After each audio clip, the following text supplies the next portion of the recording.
Good afternoon, everybody. Thank you very much for coming. I wanted to bring everyone up to date with the national fight back against the new coronavirus and the decisions that we've just taken in Cobra for the whole of the UK. As we said last week, our objective is to delay and flatten the peak of the epidemic by bringing forward the right measures at the right time so that we minimise suffering and save life. And everything we do is based scrupulously on the best scientific advice. Last week, we asked everyone to stay at home if you had one of two key symptoms: a high temperature or a new and continuous cough. Today, we need to go further because according to SAGE, the Scientific Advisory Committee on Emergencies, it looks as though we're now approaching the fast growth part of the upward curve, and without drastic action, cases could double every 5 or 6 days. So, first, we need to ask you to ensure that if you or anyone in your household has one of those two symptoms, then you should stay at home for 14 days. That means that if possible, you should not go out even to buy food or essentials other than for exercise, and in that case, at a safe distance from others. If necessary, you should ask for help from others for your daily necessities. And if that is not possible, then you should do what you can to limit your social contact when you leave the house to get supplies. And even if you don't have symptoms, and if no one in your household has symptoms, there is more that we need you to do now. So, second, now is the time for everyone to stop non-essential contact with others and to stop all unnecessary travel. We need people to start working from home where they possibly can, and you should avoid pubs, clubs, theatres and other such social venues. It goes without saying, repeat the message, we should all only use the NHS when we really need to, and please go online rather than ringing NHS 111. Now, this advice about avoiding all unnecessary social contact is particularly important for people over 70, for pregnant women, and for those with health conditions, with some health conditions. And if you ask, well, why are we doing this now? Why now? Why not earlier or later? Why bringing this very draconian measure? The answer is that we are asking people to do something that is difficult and disruptive of their lives. And the right moment, as we've always said, is to do it when it is most effective, when we think it can make the biggest difference to slowing the spread of the disease, reducing the number of victims, reducing the number of fatalities. And as we take these steps, we should be focusing on the most vulnerable. So third, in a few days' time, by this coming weekend, it will be necessary to go further and to ensure that those with the most serious health conditions are largely shielded from contact, from social contact, for around 12 weeks. And again, the reason for doing this in the next few days rather than earlier or later is that this is going to be very disruptive for people who have such conditions, difficult for them, but I believe it's now necessary. And we want to ensure that this period of shielding, this period of maximum protection, coincides with the peak of the disease. And it's now clear that the peak of the epidemic is coming faster in some parts of the country than in others. And it looks as though London is now a few weeks ahead. So, to relieve the pressure on the London health system and to slow the spread in London, it's important that Londoners now pay special attention to what we're saying about avoiding non-essential contact, and to take particularly seriously the advice about working from home and avoiding confined spaces such as pubs and restaurants. Now, lastly, it remains true, as we've said in the last few weeks, that risks of transmission of the disease at mass gatherings, such as sporting events, are relatively low.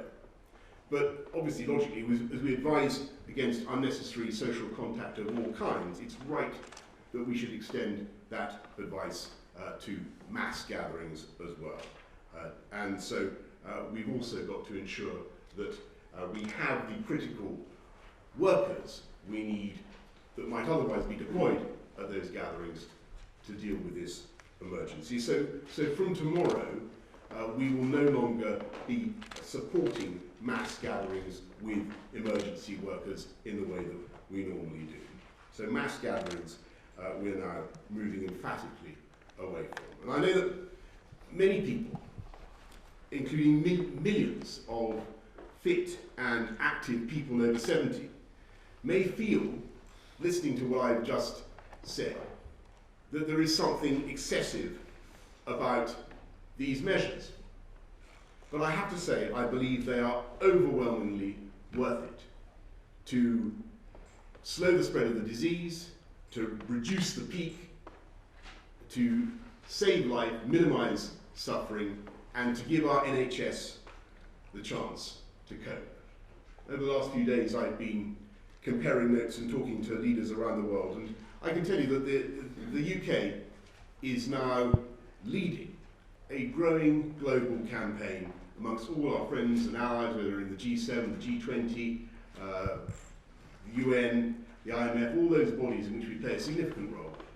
We're leading a campaign to fight back against this disease, to keep the economy growing, to make sure that humanity has access to the drugs and the treatments that we all need.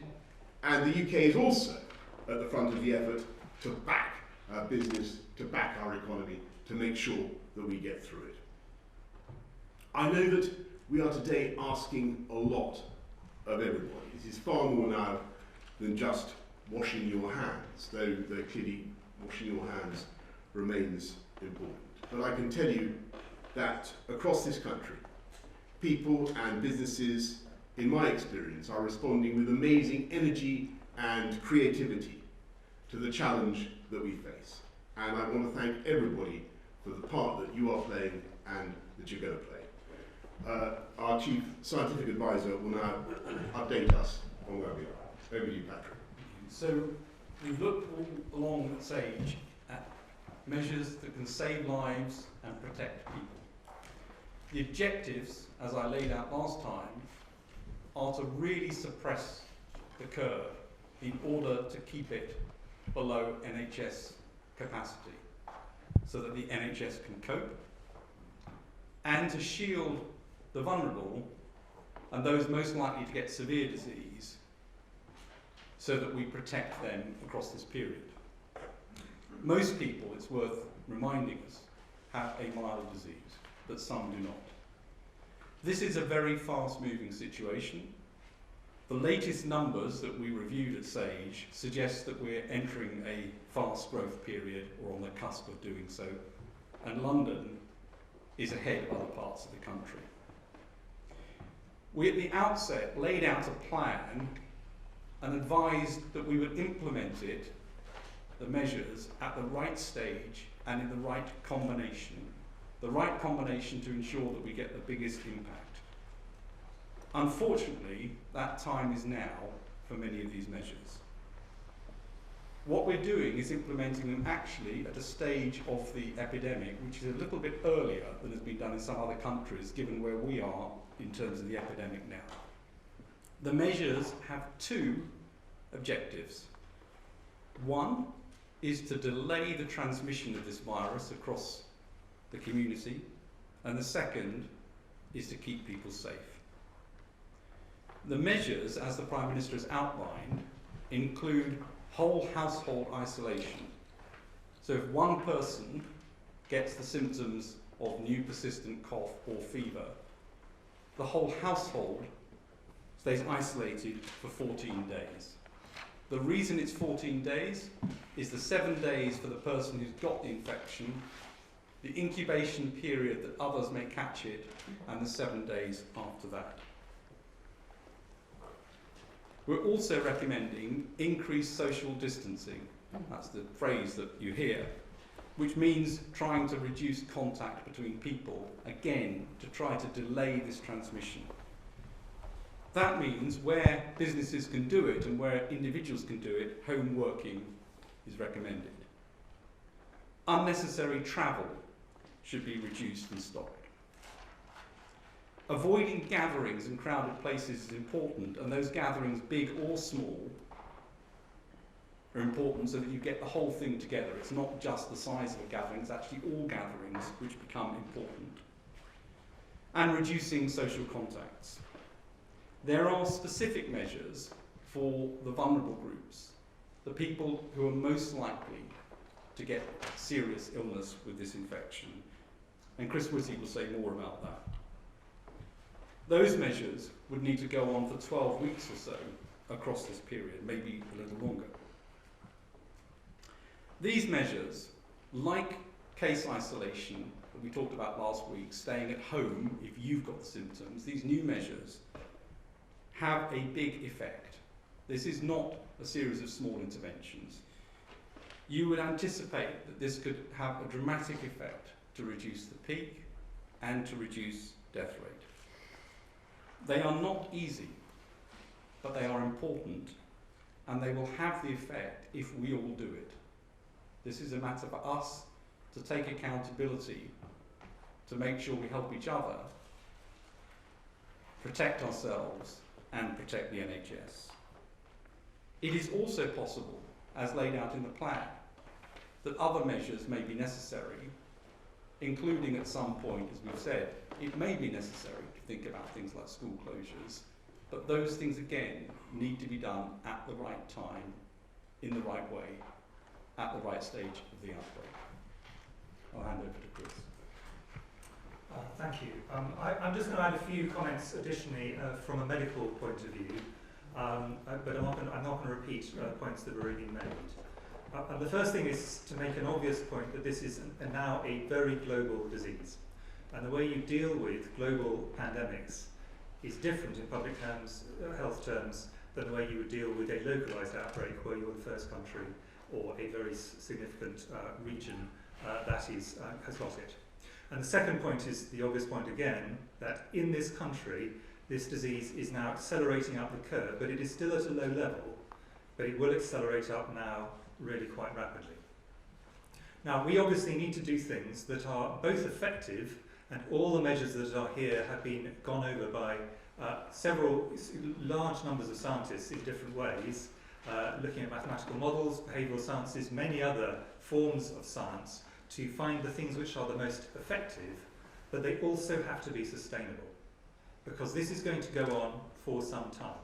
And I think we should not be under any illusions that if we just do this for a couple of weeks, that is sufficient. This is going to have to be a prolonged period. Now, for any individual person, let me start off with the most cheery point about this. For any individual person, the chances of dying from coronavirus are actually very low.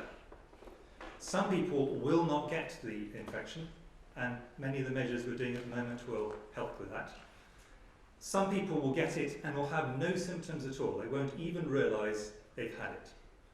Of those who do have symptoms, the majority will have either a mild disease or a moderate disease, meaning they can easily manage it at home without having to go to the NHS directly or indirectly in any other way. But obviously, a small minority, but a significant one, get significant disease requiring hospital care. A small proportion of those will go on to need intensive care, and sadly, some people will go on to die. And as we've discussed before, the overall mortality rate looks as if it's a bit less than 1% on current data, but that's without knowing how many people get the disease asymptomatically. But we know some people get it. Now, we also know that older people are at greater risk, and that is widely known, but it is important, I think, to stress that being old does not necessarily mean you'll get it worse. And actually, there was a rather nice article by my minister, Nadine Dorris, who actually explained when she had coronavirus, her mother, who caught it from her, had it more mildly. So it's not a necessary fact that older people will necessarily have it worse. So you might say, why with a disease where we have such small numbers at the moment and which the great majority of people are going to recover from, and most of them will have a mild or non-noticeable disease, would we want to do anything at all? And the reason is this acceleration. And our overall aim, and our single aim, is to reduce death rates and the numbers of people who might die as a result of this. But I think it's important to recognise, and the reason I'm explaining this is so people understand the logic of what we're doing, that there are broadly three groups of deaths and other impacts on health we need to consider. There are the direct deaths, which are caused by the coronavirus disease itself. With good medical care, tragically, a few people, the great majority of them in less good health, but not necessarily all, will pass away. There are, however, and this is really important, a significant number of other deaths which, if the NHS became overwhelmed in any of the four nations, if the intensive care units got to the point when they were overwhelmed, then people would die from indirect deaths because they did not have the ability to get medical care. And a lot of what we are trying to do is trying to reduce the chance that those indirect deaths might occur. And then the third possibility, and it is an important one for us to consider, is that some of the measures we are doing will undoubtedly, or could have, negative impacts on people's health themselves. So there are negative effects of what we do to try and combat the coronavirus. One of the reasons we are very keen not to go in advance of need was because of those negative facts, and I'll come on to one of them later on.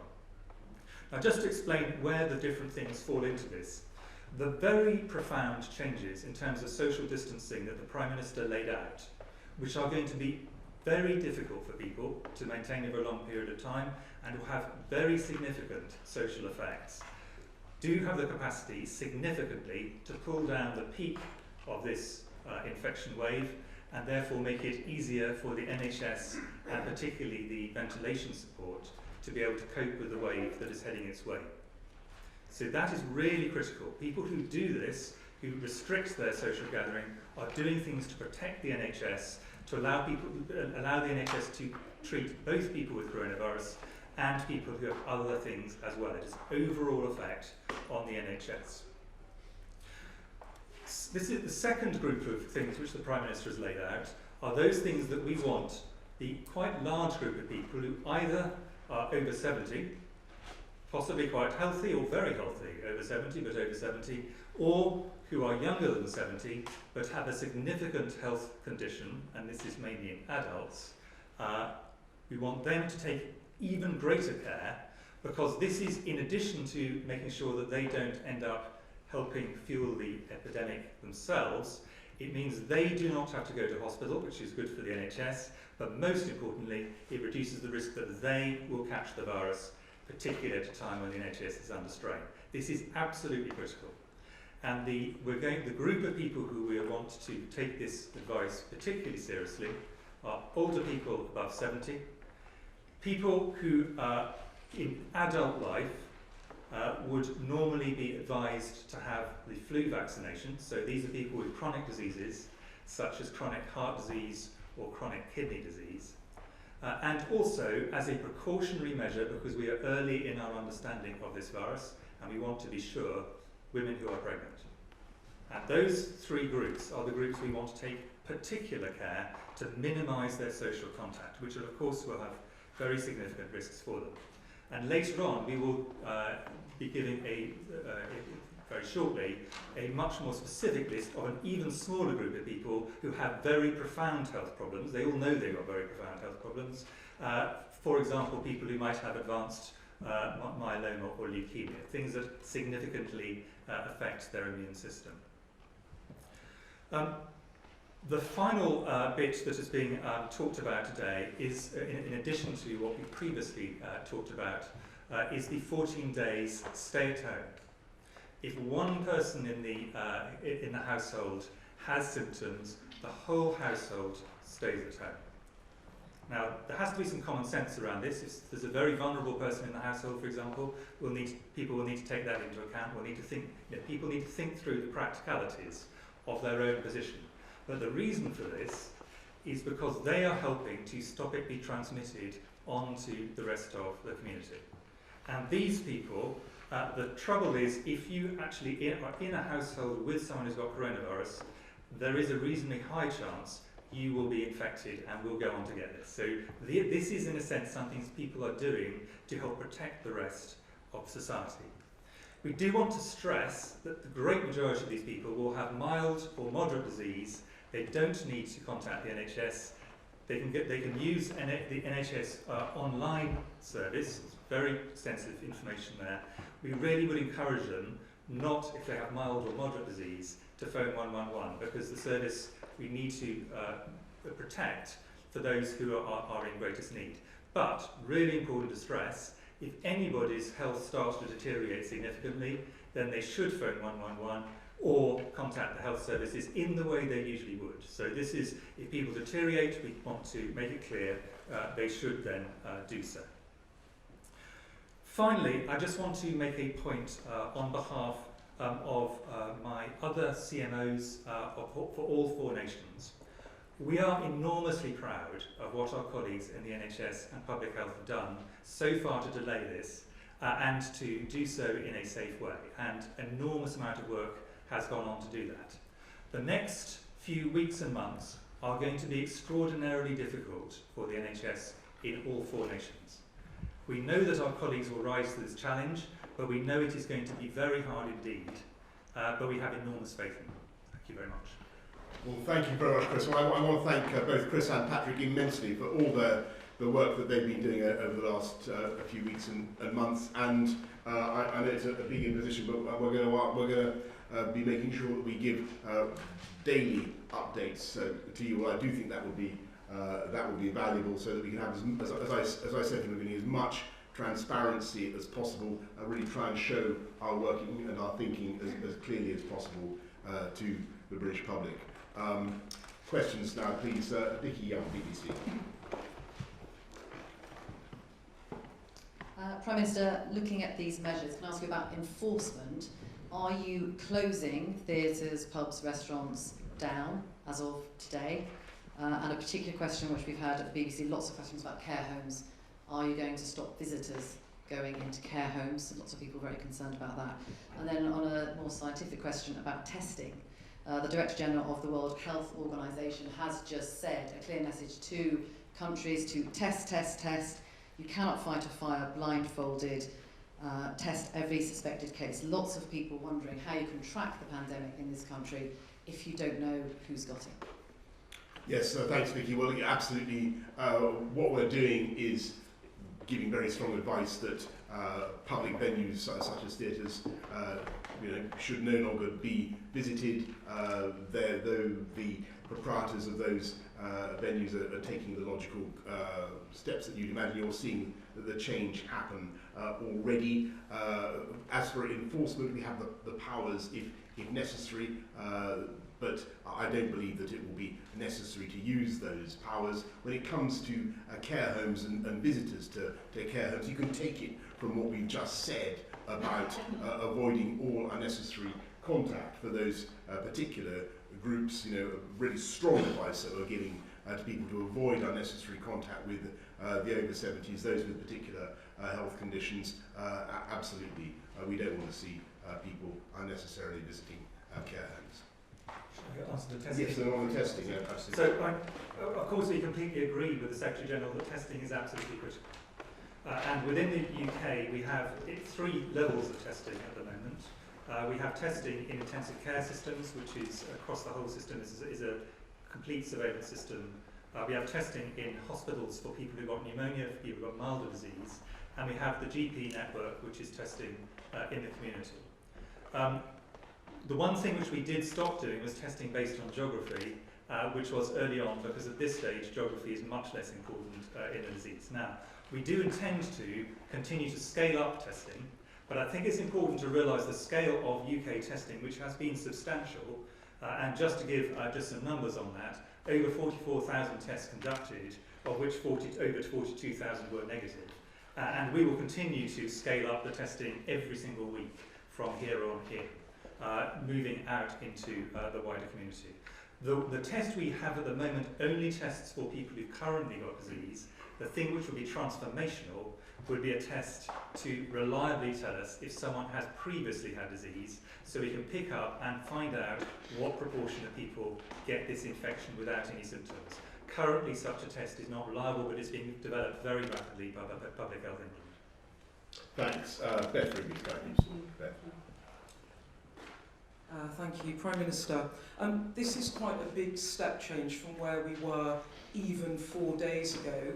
But in other Western European countries and the US, they're going further still. There's states of emergency, cities enforced lockdown, families being asked to stay at home even if they are not ill, schools closed.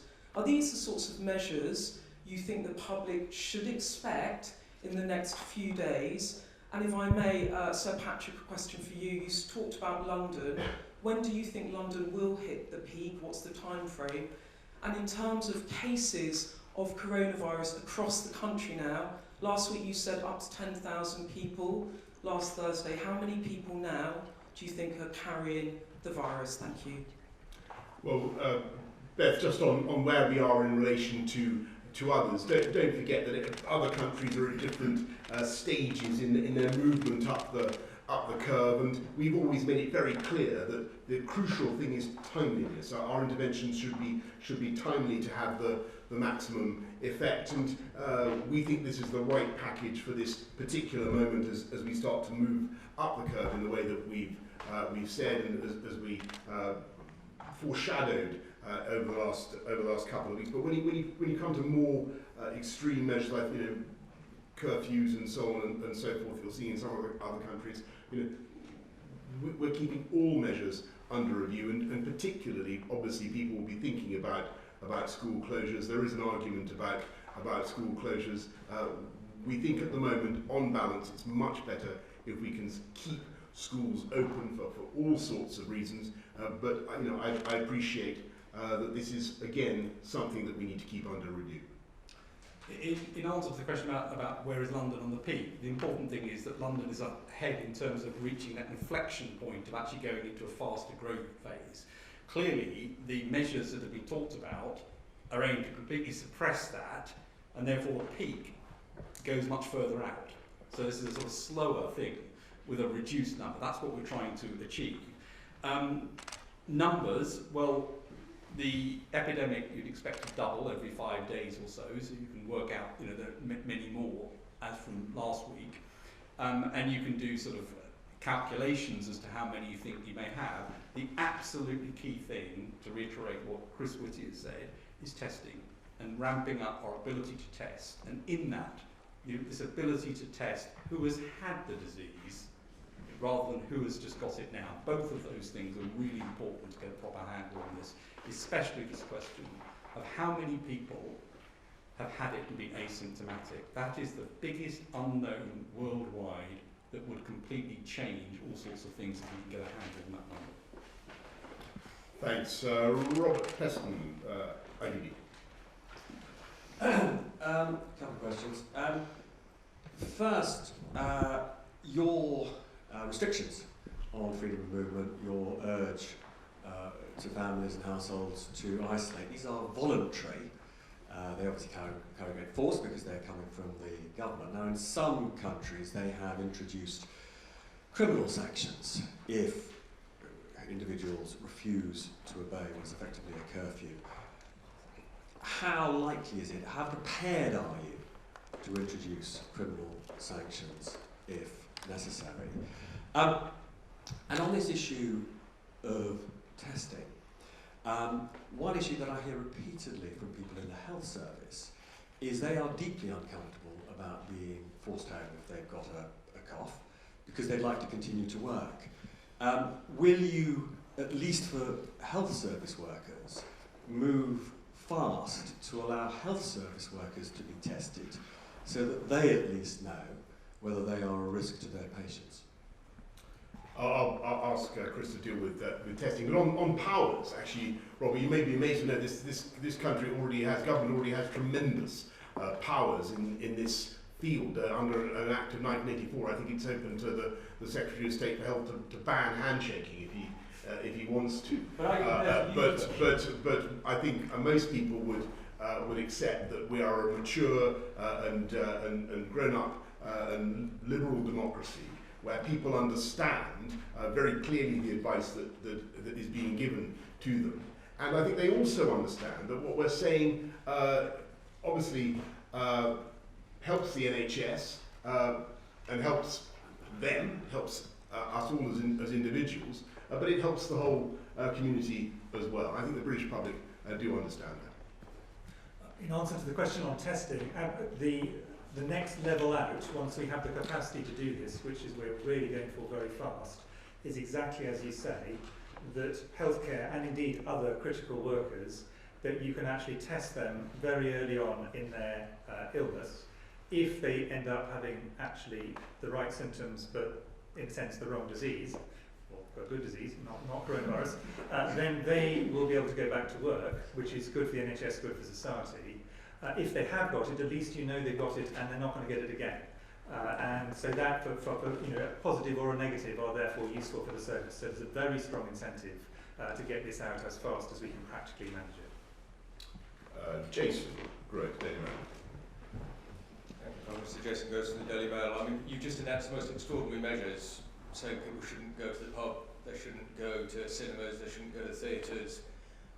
What are you going to do to support those businesses which are looking at the next 3 months and thinking, we're going to collapse if this happens? And Sir Patrick, you told us in this room on Thursday, I think, we were about 4 weeks behind Italy. We seem to be moving through the gears extremely rapidly now. Were you wrong about where we were on that curve last week? Are we further up it than the scientists thought we were? Well, first of all, Jason, you're absolutely right. This is going to be a very considerable challenge for businesses big and small, and we're going to make sure that we do everything we can to give them the liquidity that they need, make sure that they have the time to pay, but also make sure in our whole fiscal policy, the way we look at our whole tax and spend system, that we give business the space in which they can come back from this, and I've no doubt at all that we'll be working closely with, as I said, we'll be working closely with all our partners around the world to coordinate our response. In response to the question of where are we, at the early stages of an outbreak, the numbers are quite small, so actually the precision with which you can predict exactly where you are is low. And I said that I thought we were perhaps 4 weeks behind where Italy was. I think the new numbers suggest we're maybe more like 3 weeks in terms of that. And that's really why and importantly, it looks like we're on the sort of fast upswing or just about to get there. And that's the reason to want to come in quite quickly with these measures. Thanks. George Parker, Financial Times. It's George Parker from the FT. You're speaking to some of your G7 colleagues, Prime Minister. You just mentioned the tax and spend issue. Do you think there's a case for a general global fiscal stimulus, leaving aside specific measures to help struggling businesses? The second question about the ventilators. How many ventilators do you think you can get into hospitals very quickly if manufacturers help you? And don't you regret not having started this process before? First of all, on the fiscal stimulus, I think there's a widespread agreement amongst colleagues in the G7 that we are going to need to make sure everybody has access to liquidity, and that if we do things jointly, then I think that the global markets will understand that we're all already operating in the same sort of fiscal framework, and I think we'll be much more successful that way. So there's a lot of work going on that, George. And on the issue of all types of of medical equipment.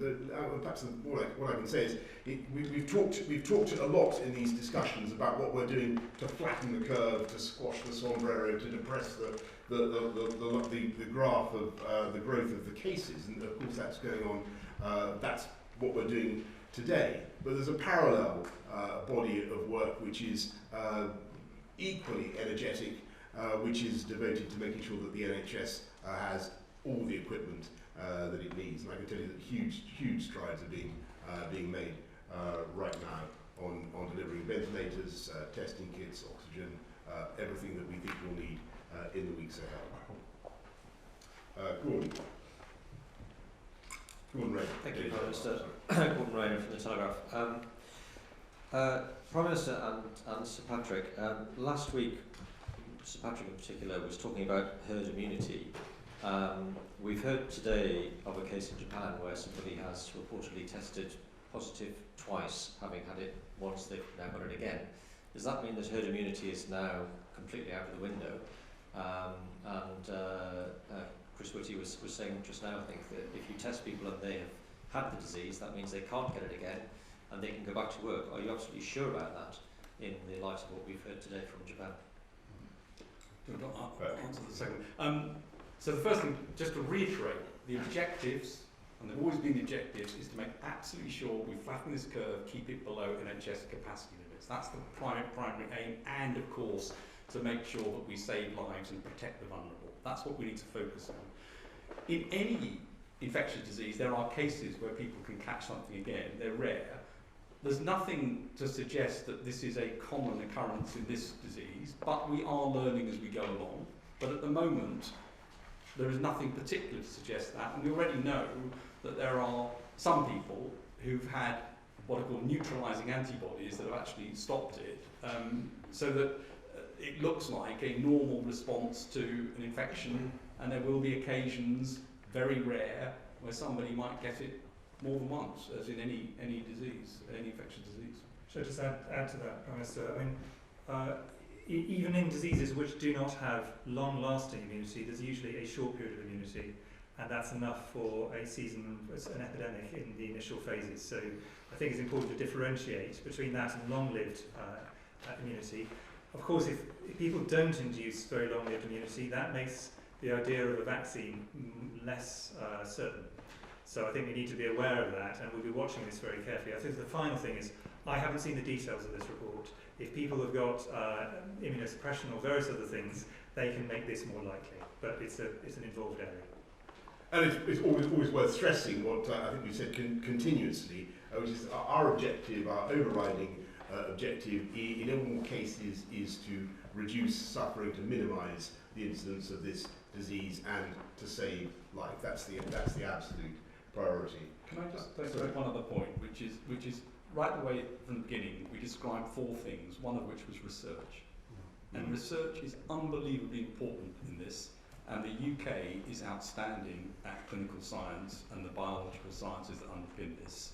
And so the research in the UK is going to be an important part of tackling this, and part of an important international effort to make sure that we get on top of this.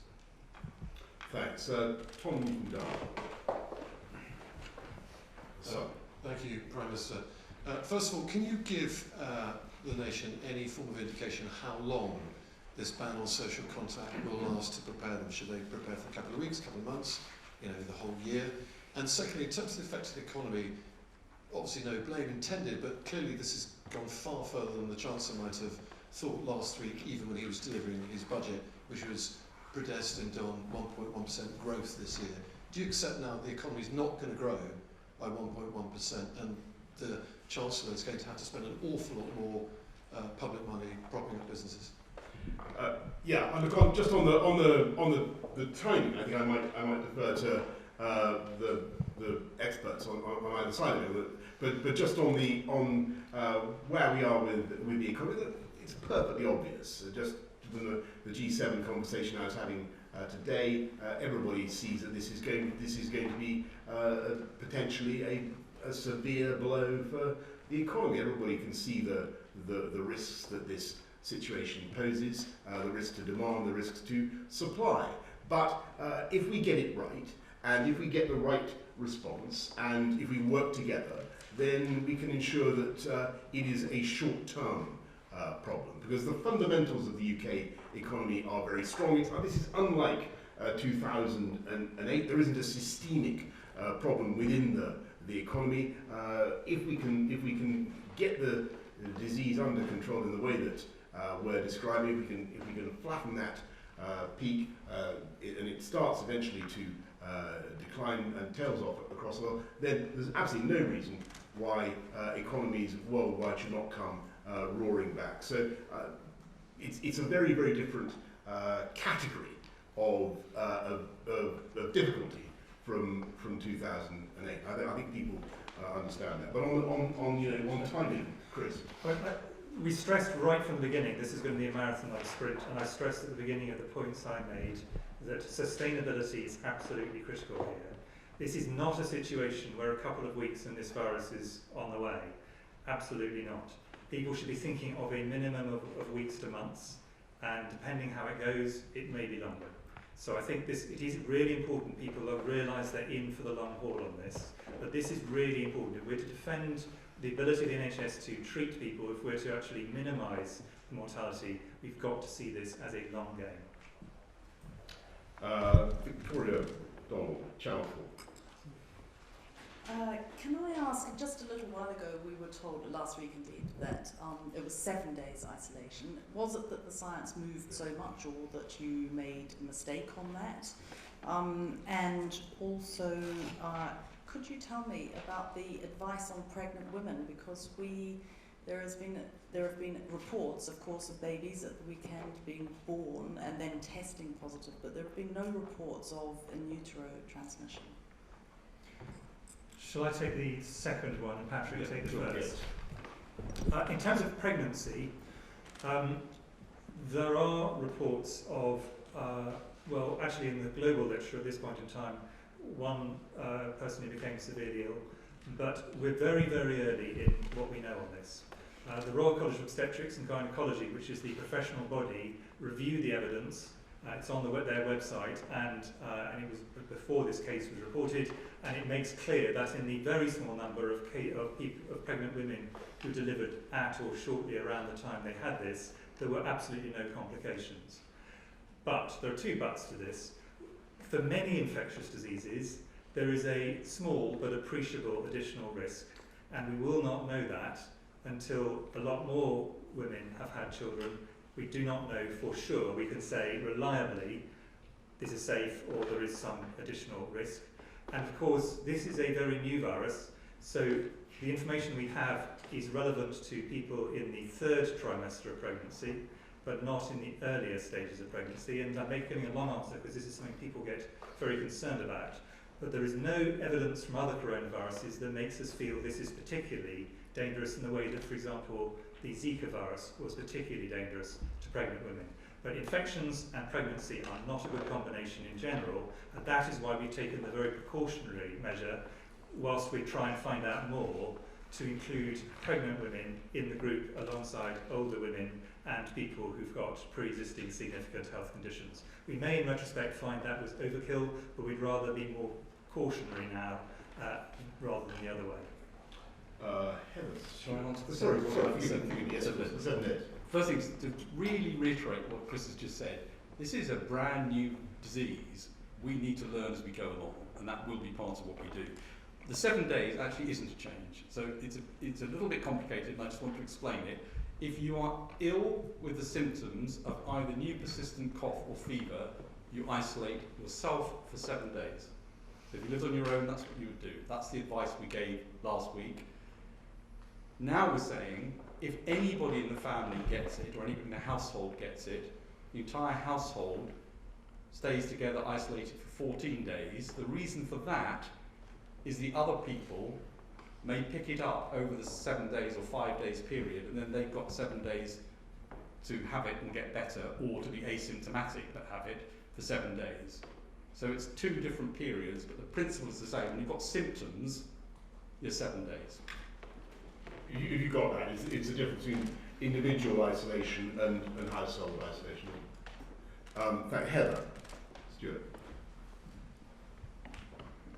Heather Stewart from The Guardian. You talked there, Prime Minister, about giving businesses the space to deal with this crisis. I wonder whether you think you might need to take more action to give low-paid households the space to deal with it. You may now have a situation where couples are both having to take 14 days off work. The budget measures relied on statutory sick pay, but that's less than £100 a week. Do you think you'll have to do more? Well, Heather, we certainly will be bringing forward all the measures that we can. We're lifting the living wage by a huge amount, as you know, and we're making sure that statutory sick pay and benefits are payable as soon as possible. But the general principle that's guiding us, because you're totally right, we're going to have to look after people and help them for a considerable period, is that nobody should be penalised for doing the right thing. So we hope very much that people listening to this will feel that they can take the measures that we've outlined in the knowledge that they will be protected. So.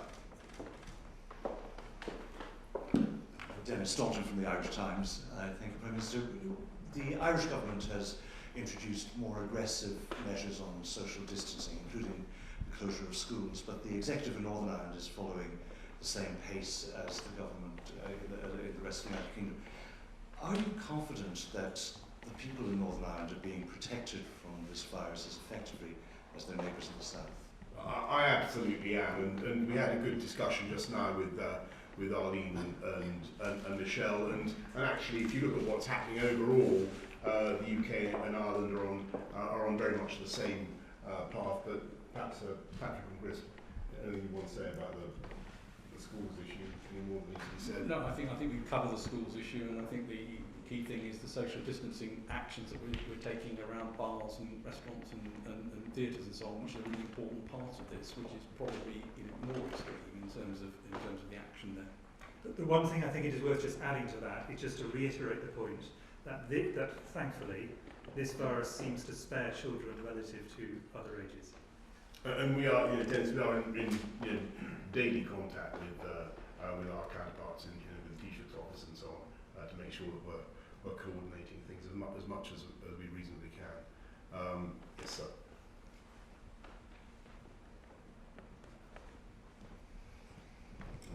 Thank you, Prime Minister. Michael Settle from the Herald.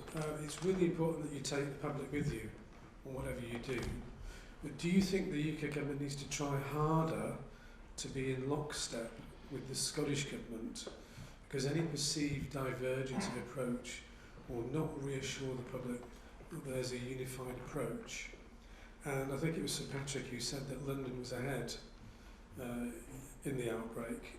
Do you think, Prime Minister, that Westminster can stay open until July?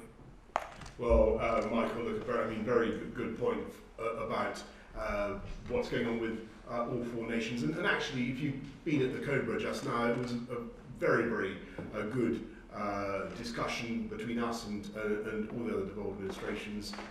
Everybody's on the same page. Everybody can see the importance of the measures that we've outlined today. And on your point about Westminster,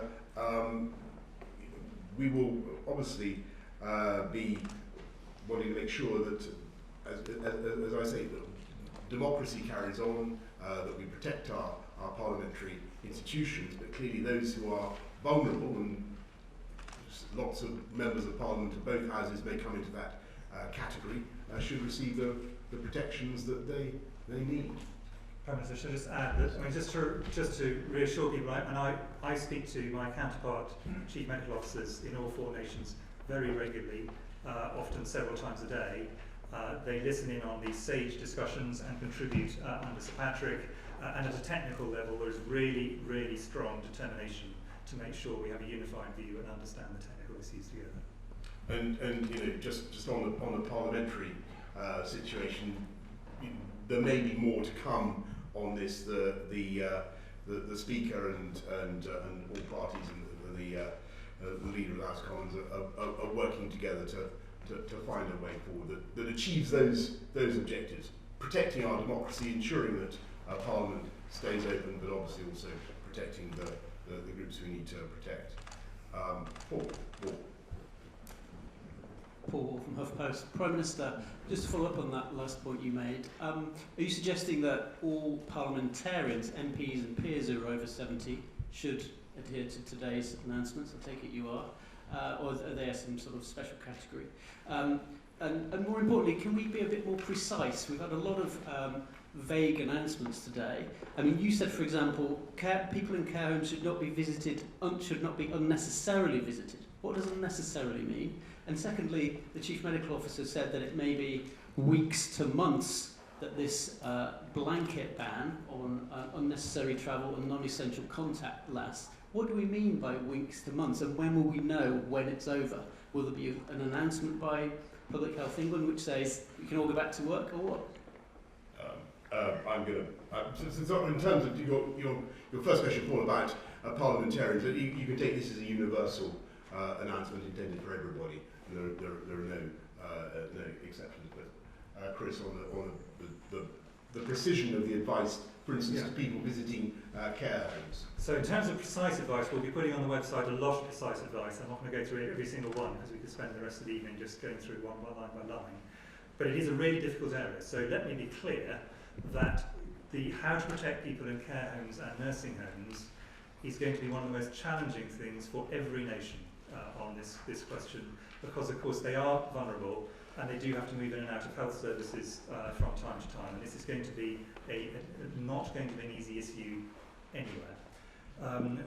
In terms of the precision of the timing, this will really depend on how the epidemic curve plays out over time, but we're very confident that the minimum amount of time is going to be quite a number of weeks, and it'll then depend on how it plays out, and we'll obviously be coming back to be much more precise with people about how we feel this is going as time goes by. There's no point us, in a sense, putting a crystal ball in front of us and saying for sure it will be this number of weeks, but I just wanted people to feel that this is not a 2 weeks and we're done. This is a significant period of time. Okay, yes.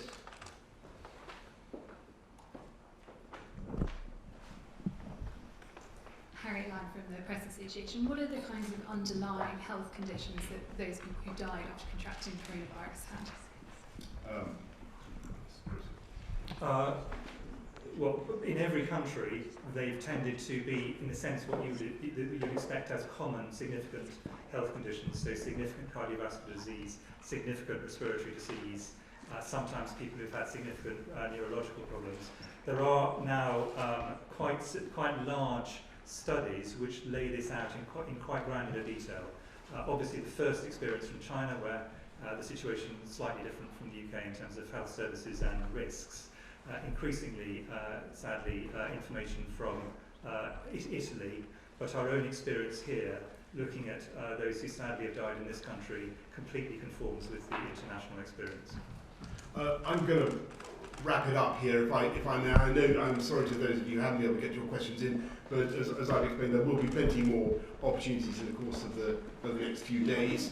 Clearly, what we're announcing today is a very substantial change in the way that we want people to live their lives, and I can't remember anything like it in my lifetime. I don't think there's really been anything like it in peacetime, and we have to accept that it's a very considerable psychological, behavioural change that we're asking the public, the nation to do. But I've absolutely no doubt that we can do it, that we can do it together. Everybody understands the need to do it, and that, as I said earlier on, that our economy will eventually bounce back because the fundamentals are strong, and we will, by doing the measures that we're doing, by taking the steps that we're taking, we will ensure that we give our NHS the space it needs, and we depress the peak, as I say, in the way that our experts have described.